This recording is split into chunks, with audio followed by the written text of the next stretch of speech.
Hello guys. The next video in British literature is on Ezra Pound. You see a painting of Ezra Pound here. You know that Pound was a very major figure in modernism and he founded the movement of Imagism. Ezra Pound was born in 1885 and lived quite a long life, died only in 1972. But especially in the end of his life, he had a miserable time. Let us see. He was an American expatriate poet who came from America to Europe. First, he lived in England, and from there went to Paris, and from there to Italy. And he spearheaded the poetic revolution of modernism. Pound was born in America of Quaker Puritan parents, and it was in the University of Pennsylvania that he met Hilda Doolittle and William Carlos Williams, as well as Marianne Moore and others. And they were all students there. They formed an association of poets and brought out some writings. Eventually, this led to the development of what we know as the Imagist movement.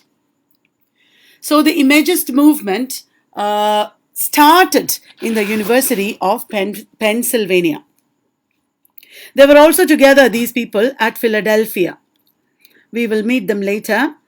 And Pound came to England in the early years of the 20th century, which was the time when T.S. Eliot also emigrated. And he made friends with W.B. Yeats. When I talked about W.B. Yeats, I have told you already that W.B. Yeats had a younger assistant, and that was Ezra Pound. So Yeats and Pound met up. And Pound studied the classics. He was greatly influenced by the Greek classics, which is seen in his poems like cantos. And he was also inspired by Japanese traditional verse. He introduced W.B. Yeats also to Japanese and Chinese verse and North theatre. These influenced Yeats as well as the Imagists and Modernists. And eventually he formed the Imagist group. And this was a culmination of an experiment that he did in language. He experimented with new ways of using language and new ways of writing that departed from the earlier traditions of poetry. And his aim was to change the structure of language, because he believed that to change the structure of your language is to change the way you think and see the world. Remember, being an early 20th century modernist, Ezra Pound lived at a period of transition. Europe was undergoing a lot of changes at this time because of industrial revolution, because of the coming of technology, along with industrial revolution, and also because of the World War. So he wanted to change the way people looked at the world, their perspectives, and he thought that changing the style of poetry or language is one way to change the world. Now, let us take a look at Pound as a modernist. This is only an introduction. Chronologically, how he embarked on modernism and imagism, I will tell you after this. Ezra Pound's slogan was "Make it new." He wanted to make poetry new. He exhorted writers to reject traditional forms and techniques and ideas, and this came to be the movement called Imagism. He exhorted writers to reject traditional forms, techniques, and ideas. And he edited The Wasteland. T.S. Eliot's Wasteland was a group of poems. It was very fragmentary, and it is Ezra Pound, the better craftsman, who gave shape to The Wasteland. Ezra Pound's movement of Imagism called for verbal concentration, direct treatment of the object, and expressive rhythm. Verbal concentration. Poetry is written in a very concentrated language, directly treating the object and using rhythm in a very expressive manner. Pound defined poetry as melopoia or melody making, phonopoia or image making, and logopoia or the world or thought making. So poetry should involve the making of melody, the making of image, and the making of the thought or the world. So the three aspects of poetry he highlighted.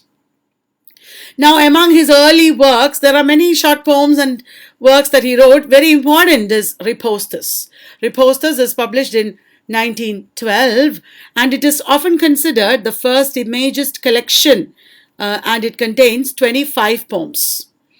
These poems show Pound's movement towards economy of language, which led to Imagism later. How to use language in a very strict economic manner, how not to use many words, how to use just bare minimum words and create poetry. This kind of modernism is there in Sri Aurobindo in Indian literature. Aurobindo talks about mantric poetry, poetry that approximates the mantra, poetry that will directly communicate to the reader without needing the medium of words and other things. So this is modernism. Ezra Pound also advocated a very austere, very strict, saintly, austere kind of poetry that is economic in language. And that eventually became the movement called Imagism. Pound at this time made translations in Ripostus. He included his translations from Old English and Italian. Pound was greatly interested in classical literature and medieval literature. He was interested in history. All that is seen in his writings. At first, Pound had attached to Ripostus an appendix. There was an appendix at the end, and it was called The Complete Poetical Works of T.E. Hume. That sounds like another book. T.E. Hume was actually the father of Imagism, because all the ideas that Pound eventually got and practiced are all ideas propounded originally by T.E. Hume. T.E. Hume was not a major poet, he was more of a philosopher. He has written some poems, and those poems Pound attached with respect to his Ripostus. And that appendix is considered to have inaugurated Imagism, because those were written first, and these are poems that are prototypically Imagist poems. The original ideas of T.E. Hume are applied in these poems. They are like the prototypes of Imagism, or the origins of Imagism are found here. And now Ripostus has attached the poems of T.E. Hume as an appendix. Eventually, that appendix was not used in Ripostus later. Right. So, what is this Imagism that we are talking about? Imagism is a kind of poetry that directly presents images or word pictures. If you think of a poem that works like a still photograph, just a picture, just a still photograph, a picture, but made of words, then that is like Imagist poetry. A bottle on my table sitting on a bundle of books, a stack of books, I can say. A bottle on my table, okay, take out my, why should my be there? A bottle on the table, on a stack, why sitting? No need of sitting. A bottle on my table on a stack of books. Like this, I mean, this is stupid, this is not poetry, but this is the technique by which they wrote Imagist poetry. Imagist poetry is just an image, like I said just now. Direct presentation of images. These images will speak. That is the communication, okay? So, image is that which presents an intellectual and emotional complex in an instant of time. That's a very famous definition of the image that Ezra Pound has given. And Imagism employs the use of specific, not general words. Use only specific words, very specific words, not general words. And there should be careful use of adjectives. No need of packing your poetry with descriptive adjectives. Use very minimal adjectives, sometimes very minimal nouns, minimal number of nouns, that is. Short words with careful selection. You don't use just over and over again, superfluously. You don't use words. Did you understand? The attempt is to freeze a single moment in time and capture the emotions of the moment. The attempt is to freeze a single moment in time. Take one snapshot of a moment and freeze it in words. capture the emotions of that moment without letting the emotions develop or without describing the emotions. Did you understand? It is like a snapshot. And whereas traditional poetry emulates the epic, it describes so much is brought into it, so many words. This is like a snapshot. As I told you already, there was the influence of Japanese and classical European art. And Pound's method is called the ideogrammic method.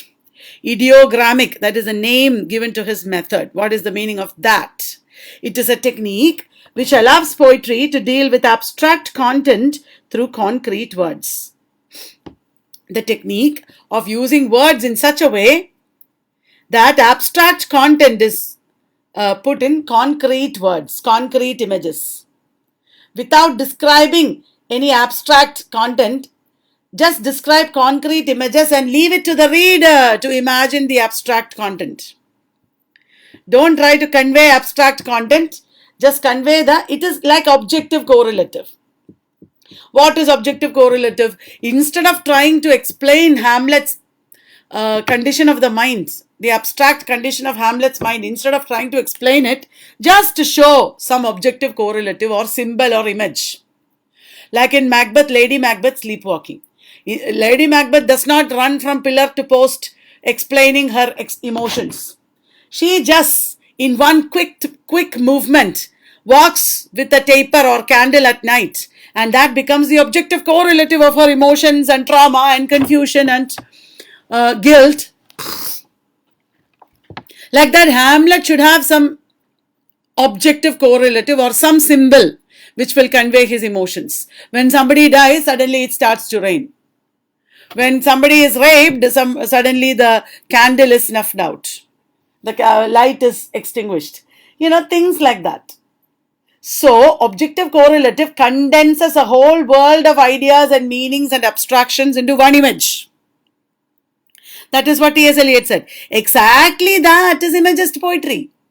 Imagist poetry is exactly that. Condense a world of emotions and ideas and sensations and abstractions into one image. So much depends upon a red wheelbarrow glazed with rainwater beside the white chickens. Just one picture of a red wheelbarrow is painted in those words. The apparition of these faces in the crowd, petals on a wet black bough. Poem by Ezra Pound. It just paints the picture of a metro train passing through the station. Finished. So, this is the ideogrammic method, the technique which allows poetry to deal with abstract content through concrete images. Now, Pound was influenced by haiku. Haiku is what? It is a Japanese kind of poetry. 3 lines are only there. Only 3 lines in that poem. And the lines have very small, fixed number of syllables. First line has 5 syllables. Second line has 7 syllables. And third line has again 5 syllables. 5, 7, 5 syllables. That is haiku. Tanka is another Japanese style. It is 5-lined poetry. In English, there is another 5-lined genre called limerick. Tanka has 5, 7, 5, 7, 7 syllables. Did you understand? Now, the first anthology of Imagism was Des Imagistus, 1914. In 1914, Ezra Pound and others brought out the first anthology of Imagist poetry. Almost all the major images were represented there. And this anthology was the first anthology of Imagism. Ezra Pound was not the main poet here, but he was the spokesman for all the poets. He wrote about their poetry. He laid down the rules of Imagist poetry eventually. He became the spokesperson. Ideas were T. Hume's, poetry was other people's, but Pound is the man who started the movement and became the spokesperson for the movement. Now he distinguished old symbolism from this new imagism. Pound made it clear that there is nothing ornamental in imagism. The image is itself the speech. There is nothing ornamental in imagism. The image is itself the speech. You don't have to speak anything extra. The image will speak for itself. I hope all this is clear. Now let us come to the influence of T.E. Hume. Okay? T.E. Hume was an aesthetic philosopher who influenced modernism and wrote a small number of poems. T.E. Hume was not a man who wrote a large number of poems. He wrote a very small number of poems. And as you remember, these poems are the appendix of Ripostus. Pound joined the School of Images. What is that? It is an association of English poets. Remember, Pound is an American expatriate at this time. So, there was an association of English poets called School of Images. It was founded in 1909 by T.E. Hume himself. And T.E. Hume earlier had another association called Poets Club, founded in 1908. School of Images grew out of the Poets Club. And do you know, the School of Images brought out the Book of the Poets Club. One book called The Book of the Poets Club was also started by the School of Images, which grew out of the Poets Club. Now, Hume was the one who developed the ideas behind imagism. I told you that, especially the idea of the image. What is the image? Which involves an instantaneous reception of information through the senses. The image involves an instantaneous reception of information through the senses. A sudden reception of information through the senses. Now, Hume was himself influenced by Henry Bergson. Henry Bergson was a very major philosopher who inspired modernism, and Henry Bergson was the author of Creative Evolution. Creative Evolution. Now, Harriet Monroe and Poetry magazine also inspired the images and modernists. What is that now? Harriet Monroe was the founder of Poetry magazine. Poetry, a magazine of verse. This was a Chicago-based magazine founded and edited by Harriet Monroe. Poetry, a magazine of verse, was a Chicago-based magazine. So it is American, and it was founded and edited by Harriet Monroe until her death. And she was a very meticulous editor and a very great patron of the images and other young poets of that time. Before she founded Poetry magazine, she used to work for the famous Chicago Tribune, to which Rabindranath Tagore contributed before he won the Nobel Prize. Rabindranath Tagore became very famous in the West because of his contribution to Chicago Tribune and because of the introduction given to him by W.B. Yeats. And Harriet Monroe was a great supporter of the images. And she influenced the poetic renaissance of this time. There was a poetic renaissance at this time. New age dawned in poetry, and definitely Harriet Monroe, who supported Pound and Hilda Doolittle and Amy Lowell, she played a major role in this.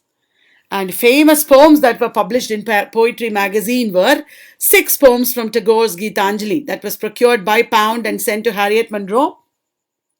He was very much excited about it, and he said this is going to be a very big break for the magazine. And T.S. Eliot's Love Song of J. Alfred Prufrock was first published in Poetry magazine. Pound's poem In a Station of the Metro, that is the one I recited just now. Apparition of these faces in the crowd, petals on a wet black bough. That is a poem that just presents the image of a metro train moving through the station.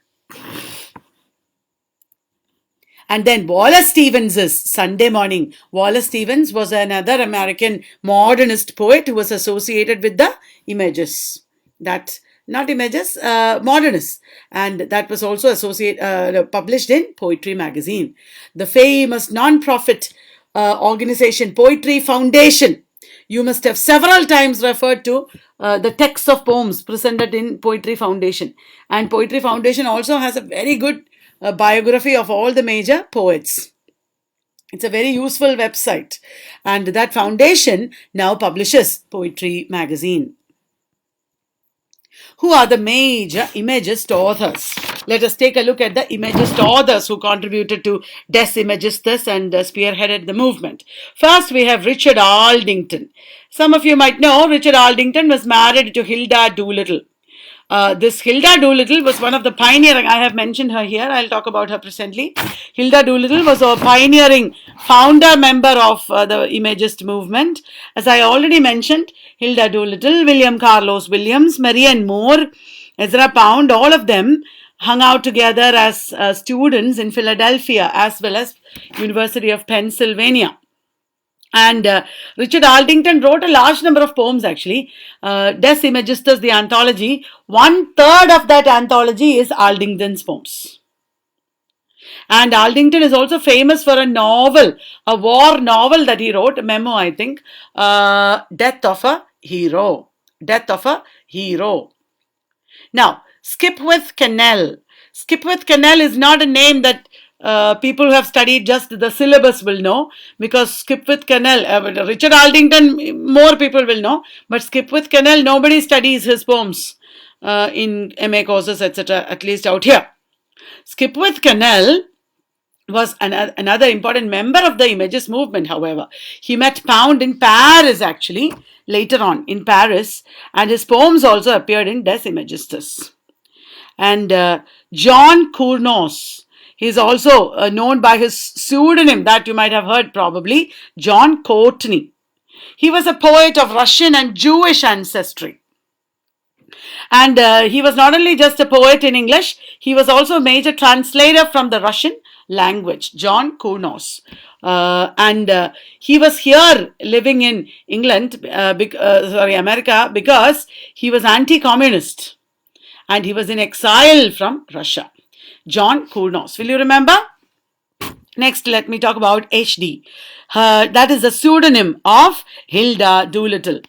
She was one of the Imagist poets who took the rules of Imagist poetry very seriously and wrote very, very strictly Imagist poems. I told you she was a friend of Pound, Williams, and Marianne Moore, etc. And she was also, like Pound, interested in the classics. She married Richard Aldington, but later broke up with him also. And she has written a large number of poems. Ezra Pound famously edited her poems and wrote underneath the poems H.D. Imagiste. That is how the name Imagist became popular, and also the pseudonym H.D. also became popular. Now, H.D. is not only an Imagist writer, she is a writer very important in feminism, because she was bisexual, and she was at first confused about it a little bit, I guess, because he went to Sigmund Freud, became friends with Freud, and also became a patient of Freud to understand her bisexuality. But she was never apologetic about it, and then she talked about it openly. Thus, she also became a very major icon for LGBT rights. And feminists have upheld the works of H.D. Then there is F.S. Flint. F.S. Flint was directly associated with Hume as well as Pound, and that was in the School of Images, if you remember. And in the 1930s, you know what happened? There was the Great Depression in America and Europe, in England. And many poets actually left art, not just poets, artists. Many artists and poets left art and poetry and turned to economics. They began to study economics. F.S. Flint was one of them. Because these poets believed that, okay, in this time of modernism and war and Great Depression, poetry is not going to save us. We need economics. So our F.S. Flint took up economics. And about School of Images, I have already told you. It was a short-lived poetic association formed from the Poets Club, and the School of Images was started by T.E. Hume. Next is Ford Madox Ford. Ford Madox Ford I have already talked about under the early 20th century writers. Ford Madox Ford, if you remember, is best known for his novels such as The Good Soldier, Parades and Tetralogy, Fifth Queen Trilogy, etc. But he also wrote a number of poetry collections as well as literary criticism. And he is also a member of the Imagist group. Now, a very surprising figure is James Joyce.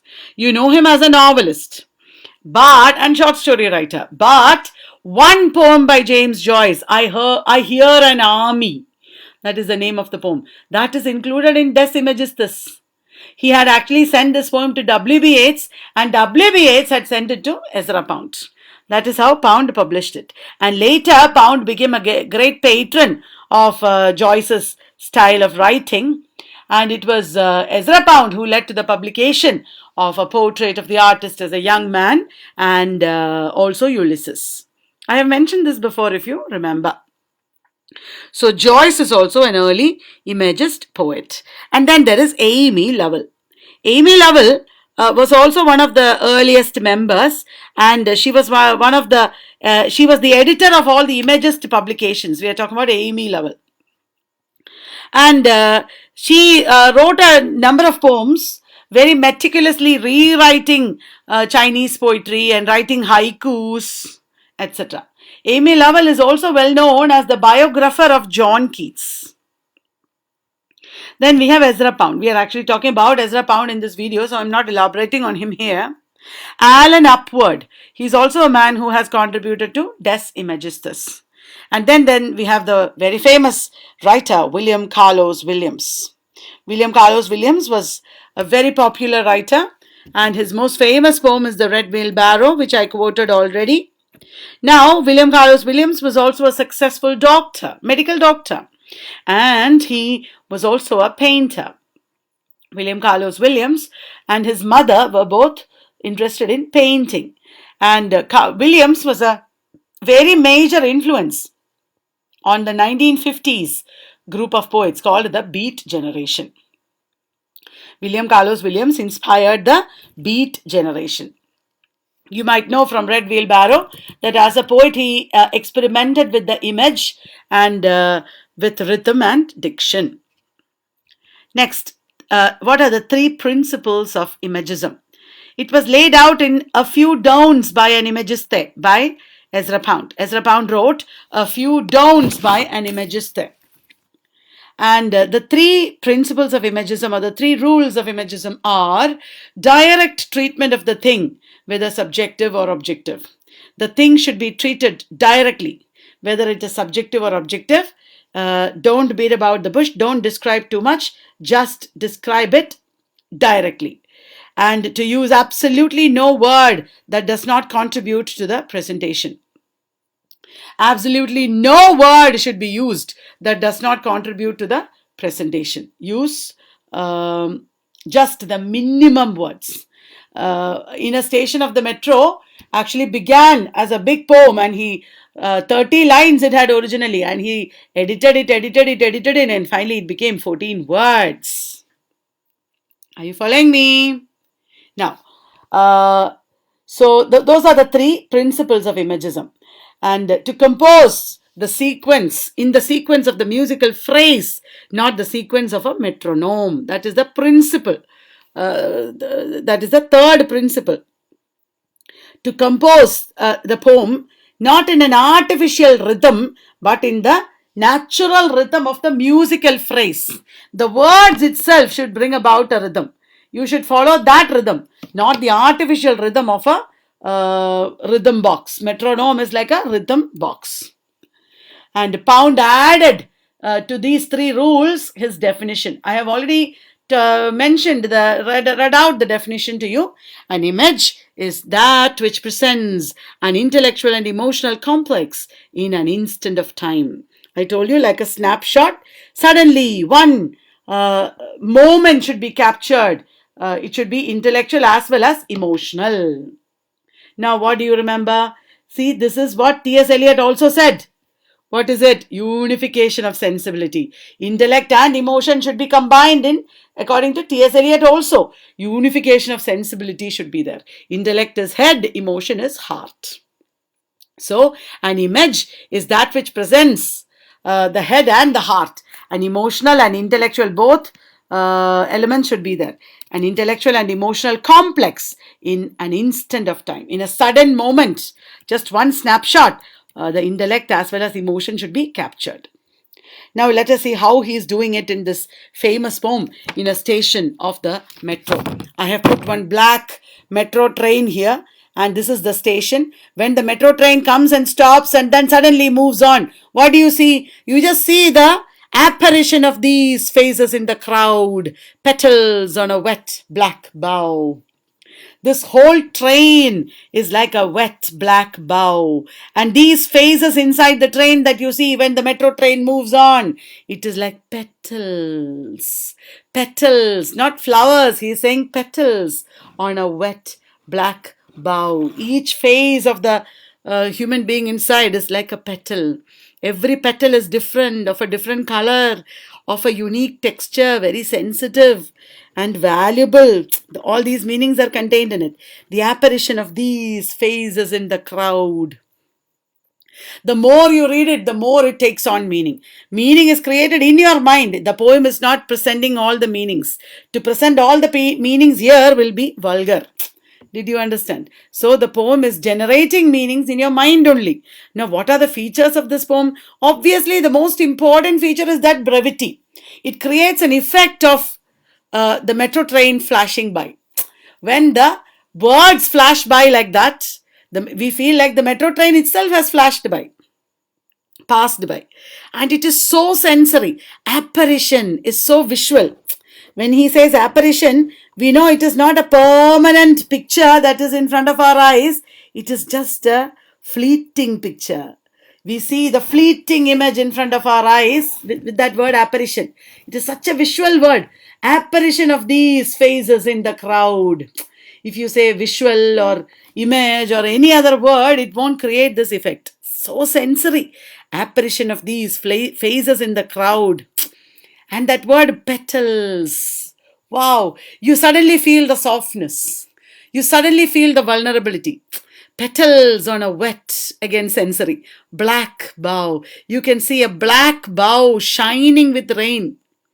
Almost like the red wheelbarrow glazed with rainwater.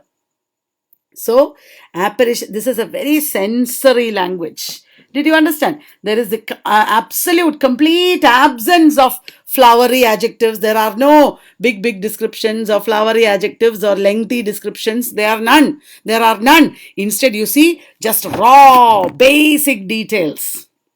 And what you see here is, you know it is the metro from the title as well as from this, the crowd. It is a man-made metropolis. Remember, in imagism, metropolis is a very important motif, leitmotif. Metropolis is there in the wasteland also. The metropolis, tells us about a space of the city where nobody belongs. Everybody is a flâneur, F-L-A-N-E-U-R, a word taken from Baudelaire, Charles Baudelaire.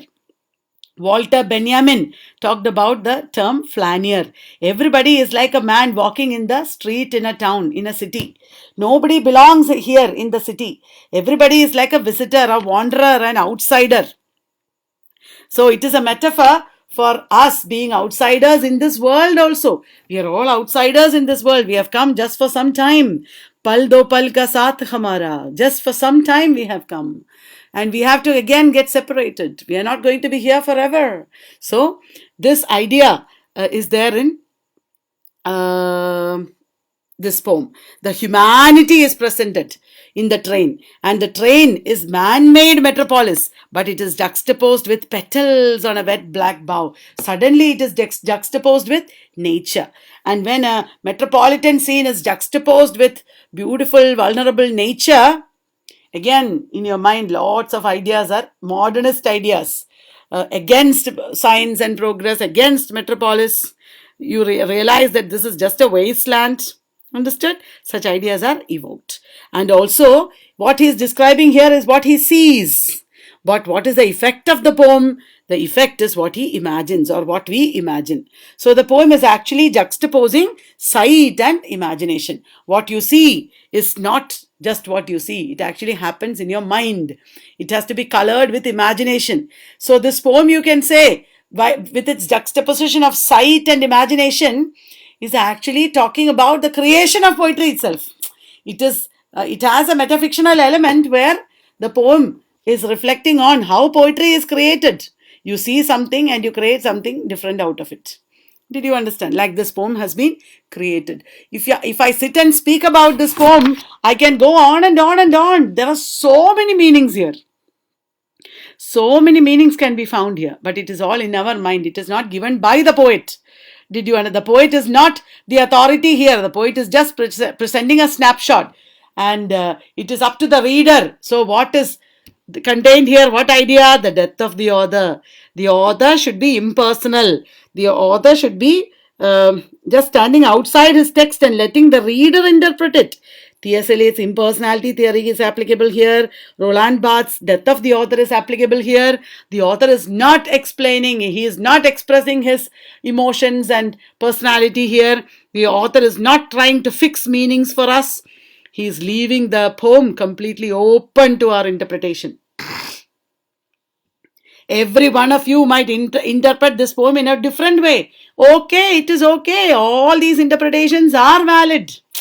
Did you understand? Because the author is not the sole authority of meaning here. Now, people might be wondering what is a haiku. Jack Kerouac has written many haikus. I have put one haiku here. Snow in my shoe, abandoned sparrow's nest. Just that. Poem is over. I remember in my BA, when I came across Ezra Pound's poem, no, it was Red Wheelbarrow. When I came across William Carlos Williams's Red Wheelbarrow for the first time, I was a BA student. And I remember I used to spend a lot of time at the library because I used to like reading, and my parents and everybody told me, you are taking English literature, you should read a lot. So every day until the library closes, I would sit and read at the library. And I remember I wasted many days. 2-3 days I wasted looking up book after book, because no internet is there. I looked up book after book after book, trying to find the rest of the poem. I thought that is only beginning of the poem. I wanted to find the rest of the poem. I think only in MA I discovered there is no rest of the poem. I'm talking about the Red Wheelbarrow. Now look at this poem. Snow in my shoe, abandoned sparrow's nest. Wow, one shoe is lying outside, only one shoe. And snow has collected in it. Snow in my shoe.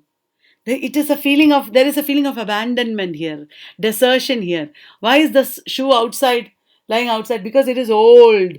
We discard and desert old things, right? Useless things, and take up new ones.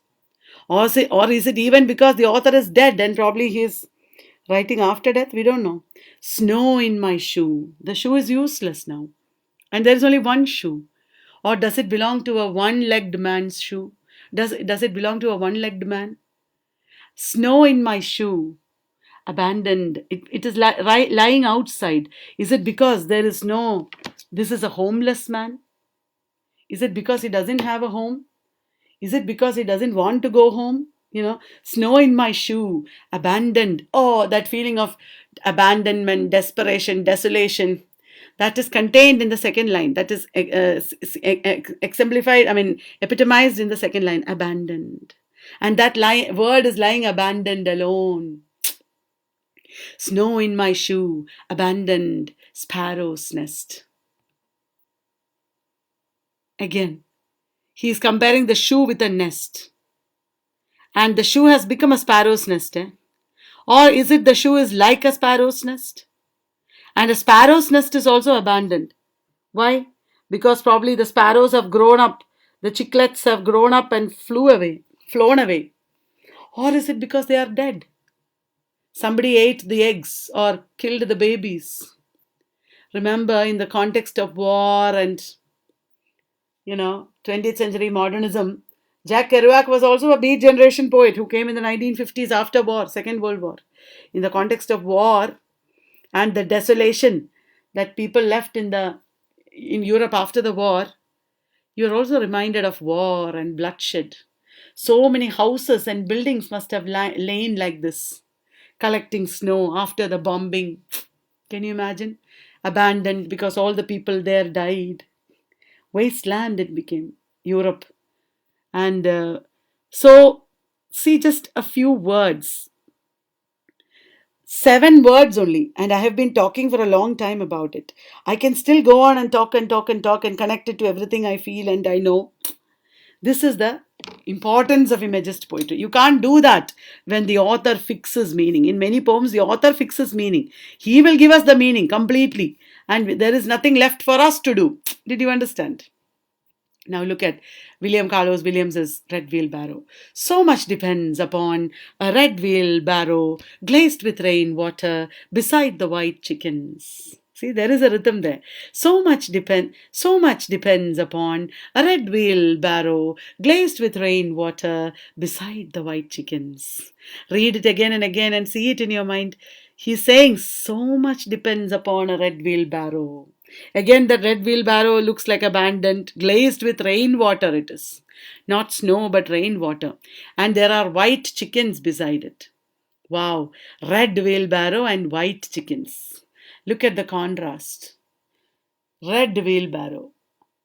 Such a bright thing, but probably abandoned. He's talking about farmers and peasants. So much depends upon the peasants.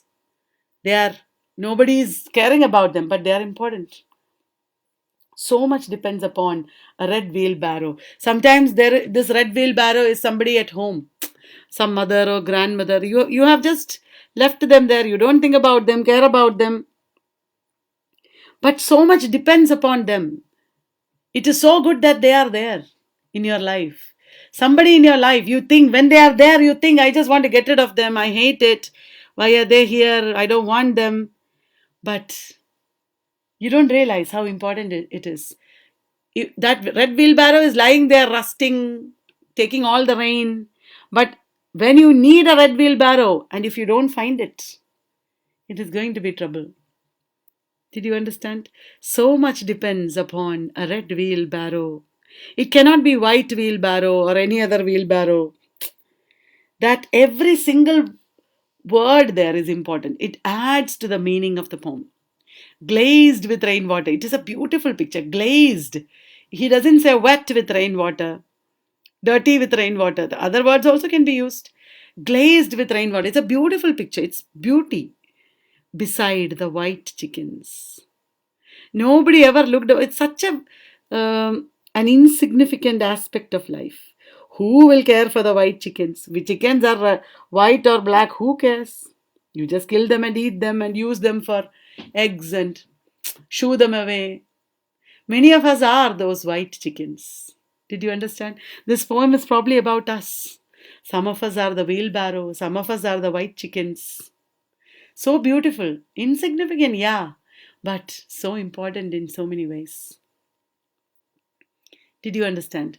Like that, this poem is packed with meaning because it doesn't reveal or describe meaning clearly. This is the manner in which Wasteland is written. So much meaning is there. This is why Cleanth Brooks said poetry should be unparaphrasable. Cleanth Brooks developed the concept of heresy of paraphrase. It should be impossible or it should be wrong to paraphrase a poem. How can you paraphrase a poem like Red Wheelbarrow? If you take Hamlet, you can paraphrase it. You can rewrite it in simple, ordinary conversational style. Write it in ordinary words. How can you paraphrase a poem like this? Or how can you paraphrase The Wasteland? If you try to write the meaning of these poems that are packed with meaning, you will end up writing a whole book. Did you understand? And also the lack of capital letters, the use of the diction, the kind of words he has used, so much is important here. So let me make my own poem. So much depends upon a red wheelbarrow, The Red Wheelbarrow, written by William Carlos Williams at the beginning of modernism. How's my poem? So much depends upon The Red Wheelbarrow, written by Williams at the beginning of modernism. Okay, now, vorticism. Now, what is that? Ezra Pound contributed to his friend Wyndham Lewis's literary magazine Blast, Remember, Ezra Pound's friend is Wyndham Lewis. Wyndham Lewis. Pound contributed to Lewis's literary magazine called Blast. That was a magazine that Wyndham Lewis edited. And together they extended Imagism to Vorticism. They were fed up with Imagism, and Imagism moved on to become Vorticism, but it did not become a very major movement.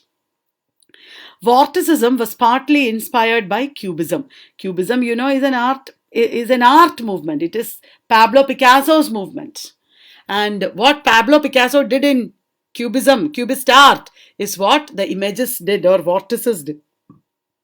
That is, Picasso also used unconventional forms and packed meaning into his paintings. Traditional poetry is like realism, where the poet presents the reality as well as its interpretation. Nothing is left for us to do, just enjoy. But Cubist painting is not like that. Cubist painting is very difficult to understand. Like the wasteland is difficult to understand. Cubist painting just creates an impression, and we have to make meaning out of it. We have to interpret it. Vorticism is partly inspired by that Cubism. Vorticism rejected realist styles. It rejected landscape and nude figures in favor of a geometric style tending towards abstraction. It is very closely akin to futurist painting. Futurist painting is a combination of triangles and squares and rectangles and circles. And futurist painting does not create any familiar realistic forms. Futuristic painting creates an impression of speed in an industrial society. Futuristic painting creates an impression of speed. Futurism in painting is associated with Russian formalism, with Vorticism, with modernism in general. So Vorticism also employed a geometric style tending towards abstraction. The image is a radiant node or cluster. When you use one image like red wheelbarrow, that is a radiant node or cluster of meanings. So many meanings are there in that one word, in that one image. So the image is a radiant node or cluster. It is a vortex from which and through which and into which ideas are constantly rushing. Image is a static thing. Image just stays there. It has many meanings, but it just stays there. But vortex is not static. It is dynamic. It is always changing. And more and more and more meanings are rushing through it, into it. Vortex is dynamic, unlike the image. Did you understand? That is the limitation of the image. Once you have presented it, it is there, finished. But Vorticism is not like that. It tries to bring dynamism and movement into poetry.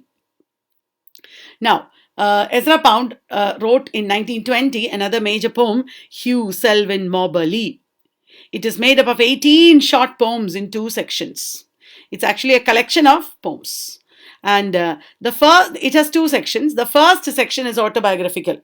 In the first section, Ezra Pound is actually telling his own story, but not directly. He is not speaking to us in first person. Very strangely, it is narrated by his third person alter ego. There is another character, a third person alter ego, who is narrating this story of Pound's life. And it emphasized, I told you, his interest in the great poetry as in classical Greece. His interest was in classical poetry and literature, and Hugh Selwyn Moberly emphasizes that the importance of great poetry we should recognize as in classical Greece. The second section depicts Hugh Selwyn Moberly, whose life, like Pound's, has become sterile and meaningless. In the second section, we have the picture of a very sterile and meaningless life of Hugh Selwyn Moberly, the poet. The last poem here is the Medallion. The poem Medallion, where he alludes to Venus as a symbol of beauty. The book contains lines from many European languages. He has put many European languages into this poem. And it is regarded as a turning point in his career. This poem is regarded as a turning point in his career. It marked his farewell to London, and he went from London to Paris. He was fed up with London by now, and from here he went to Paris. There he met Gertrude Stein and the Lost Generation writers. Remember When I talked about Ernest Hemingway, I have talked about Lost Generation. And Ezra Pound met them and was inspired by them. He influenced them also. And he lived in Paris and met James Joyce. He became friends with James Joyce also. At this time, the war had shattered Pound's belief in modern Western civilization, and he saw the vorticist movement as finished and doubted his own future as a poet. He understood that the vorticist movement is finished, it is over, and he doubted his own future as a poet. In Paris, what happened? He lived there for 3 4 years. He entered the intellectual circles of Dada and Surrealism. Dadaism and Surrealism. Dadaism of Tristan Zara, and Surrealism of André Breton, Salvador Dali, etc. This was flourishing in France at this time, and Pound entered these intellectual circles and got inspired by them. Now, Marcel Duchamp, the man who made the fountain sculpture, remember, he took a urinal and made fountain. Then Tristan Zara, Fern and Legger, they are all important figures of this time. Ernest Hemingway is a lost generation writer. F. Scott Fitzgerald, E. E. Cummings, all were there. T.S. Eliot. At this time, Pound made furniture for his apartment and bookshelves for the bookstore Shakespeare and Company. Remember Sylvia Beach? I was talking about her yesterday during the discussion on James Joyce. She was the owner of Shakespeare and Company, the bookstore, and Ezra Pound made furniture for them. And he also edited T.S. Eliot's The Wasteland. The Wasteland also formed itself. And from here he left to Italy. He lived there for a long time. Here he wrote ABC of Reading, which explores the methodology of appreciation of literature. Ezra Pound explores the methodology of literary appreciation in the book ABC of Reading. And during the Second World War, Pound he was living here in Italy. It was the period of Second World War, and you know what he did? He supported the fascist ruler Benito Mussolini. He supported the fascism of Benito Mussolini, and the Second World War was against the fascism of Mussolini and Hitler. Second World War was against fascism, and at this time, our Ezra Pound is supporting fascism. Naturally, he got into trouble because when the enemies of Germany and Italy won the war, Ezra Pound got into trouble. Let us see what happened. He made radio broadcasts supporting fascism at this time. There was no mistaking who he was because he loudly proclaimed his fascism. Remember, many people at this time actually supported Mussolini. It was not clear to people by then that Mussolini and fascism are very bad. Many people supported Mussolini, Stalin, because some positive things were also there in their reign, and it was not clear how things were going to turn out. So, intellectuals, even very good people, were divided over their opinion to fascism. And Ezra Pound was arrested by American troops at the end of the war, and he was imprisoned in a cage open to the elements. He was put in a cage like an animal, and he had a nervous breakdown due to physical and emotional strain.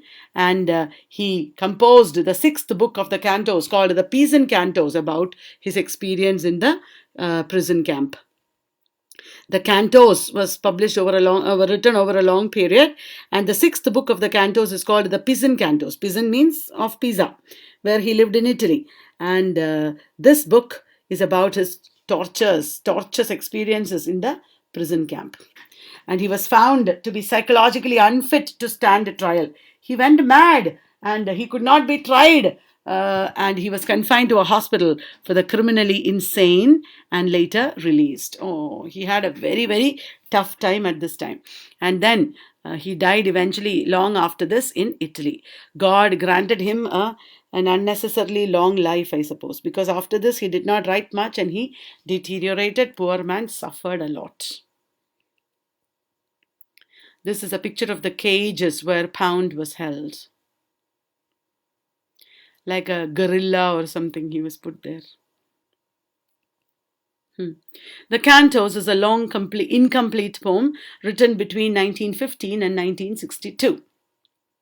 It has 116 sections. Each is a canto with no proper plot. 116 sections, each is a canto. And it is experimental and controversial. It opens with a description of Odysseus and his companions. The poem opens with a description of Odysseus and his companions, and it includes Chinese characters and quotations from European languages. The book includes Chinese characters and quotations from European languages. It is full of references to history, politics, economics, culture, and geography. The Cantos is full of references to history, politics, economics, culture, and geography. And he's referring to classical history, medieval history, politics, economics, because it was very important at this time, culture, even geography. And one section, as you already know, is called the Pleasant Canto, sixth section. Now, Ezra Pound is telling us something. Now let me introduce you to my friend. He's saying, who is that friend? Tell me, who is that friend? You got to tell me who is that friend. You already know him because I mentioned him. Wyndham Lewis. Correct. So let us deal with friend because there's this is Wyndham Lewis. Yes, Wyndham Lewis. Are 1882 to 1957. Is that correct? Is that correct? What is the connection between? Correct. Now let us go back and see. 1885 to 1972. No mistakes. Arey. Where are we? Where are we? Yeah, we are here. We are here. We are here. We are here. We are here. Here. Yeah. Right. So, Wyndham Lewis lived from 1882 to 1957.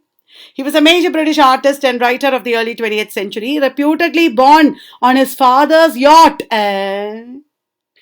He was born on his father's yacht of the Canadian province of Nova Scotia. And he returned to England, was educated in England and Paris, and traveled around Europe. And he was a painter. That is why he got inspired by Cubism. His paintings were exhibited, and it brought him into close contact with the Bloomsbury Group. He co-founded the Vorticist movement in art. It is actually a movement in art, and it got translated into poetry and imagism. Co-founded the Vorticist movement in art and edited its literary magazine, Blast. And he served in the Royal Artillery during the First World War. The major works of Wyndham Lewis are Tar, The Human Age, Enemy of the Stars, The Art of Being Ruled. Tar is a modernist novel set in the bohemian milieu of pre-war Paris. Tar is a modernist novel set in the bohemian milieu. Bohemian, people who lived a bohemian life, like hippie life in pre-war Paris. Tar presents two artists and their struggles with money, women, and social institutions. And the novel abounds in Nietzschean themes. The Human Age is a trilogy comprising The Childermas, Monster Guy, and Malign Fiesta, set in the afterworld. Enemy of the Stars is proto-absurdist, expressionist. The Art of Being Ruled is political and artistic manifesto. Argues that mechanical change is inevitable in the society. It is a response to the mechanical age. Change and revolution should be embraced by the artist. Time and Western Man is a philosophical discussion that includes penetrating critiques of James Joyce, Gertrude Stein, and Ezra Pound. Time and Western Man is a philosophical book. One Way Song is a book of poems.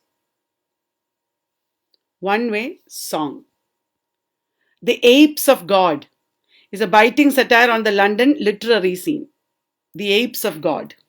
Hitler presents Adolf Hitler as a man of peace. Adolf Hitler is presented as a man of peace whose party members were threatened by communist street violence, supporting Hitler against communism. Men Without Art is a non-moral satire, contains one of the first commentaries on Faulkner and a famous essay on Hemingway. Men Without Art. Men Without Women, Hemingway has written, isn't it? They were contemporaries, remember, and friends. His novels have been criticized for their satirical and hostile portrayal of Jews, homosexuals, and other minorities. Wyndham Lewis was anti-Semitic and homophobic. He launched the magazine The Enemy, largely written by himself. The theoretical and critical works published in it mark his deliberate separation from the avant-garde and his previous associates. His portraits include those of Edith Sitwell, T.S. Eliot, and Ezra Pound. That is about Wyndham Lewis. Now, Vorticism. It was a short-lived modernist movement in British visual and literary art. The Vorticism group began in 1912 with the Rebel Art Center, which Lewis and others established after disagreeing with Omega Workshops. Omega Workshops founder was Roger Fry. He was one of the Bloomsbury Group members. Vorticism began after they disagreed with Roger Fry. And it was announced in the first issue of the magazine Blast, as you already know. It has its roots, therefore, in Bloomsbury Group, even though they quarreled with the Bloomsbury Group. And it also is drawing from Cubism and Futurism. I told you that already. Now, what is Vorticism? Vorticism, we already saw a little bit of it in Pound. It is the rejection of landscape and nudes in favor of a geometric style tending towards abstraction. And Vorticism attempted to relate art to industrialization. It opposed 19th century sentimentality and extolled the energy of the machine and machine-made products. Vorticism gave importance to the energy of the machine and machine-made products. Vorticism was related to Futurism and Cubism in painting and to Imagism in literature. Vorticism, its visual art was sharp-edged and angular. It had an array of bold lines and harsh colors. Its literature is frequently described as turbulent and noisy. It was very geometric, sharp-edged, angular, bold lines and colors. Are you reading? Okay. The name Vorticism was given by Pound himself in 1913, just before it was announced. Other major figures were Richard Aldington, our imagist, Malcolm Arbuthnot, Lawrence Atkinson, Jessica Dismore, Cuthbert Hamilton, William Roberts, Helen Saunders, and Edward Wadsworth. Now, you may have heard some of these names for the first time. That doesn't matter. You have to hear some of these names for the first time now in the context of Vorticism. The movement broke up largely due to the onset of First World War and public apathy towards the work. People started losing interest in it and the movement broke up. Now, this is a vortex, if you want to know, like a whirlpool. Ezra Pound envisaged a vortex from which and through which and into which ideas are constantly rushing. Did you understand the idea now? So that is it. Thank you, folks. I hope you enjoyed. Next is T.S. Eliot. After a break, it will be another video.